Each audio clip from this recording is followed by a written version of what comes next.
इमाम बिश्र बिन हाफी रहमतुल्लाह अलैह से पूछा गया कि कुछ लोग ऐसे हैं जो रमजान में बहुत मेहनत करते हैं नेकी के मामले में, बाद के दिनों में नहीं करते।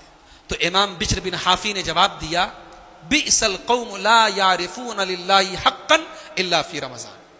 कहा कि बड़े बुरे हैं वो लोग जो अल्लाह को सिर्फ एक महीने के लिए पहचानते।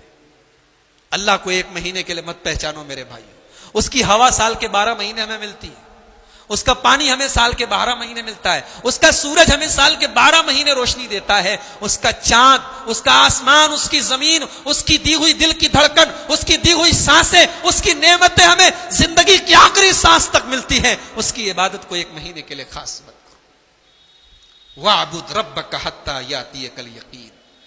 और याद रखो, अगर रमजान के बाद भी नेकियों की तड़प है दिल के अंदर, रमजान के बाद भी कुरान की तिलावत का शौक है दिल के अंदर, रमजान के बाद भी कभी कभी नफिल रोजा रखने का शौक है, इसका मतलब कि आपकी रमजान की इबादत कबूल हो गई।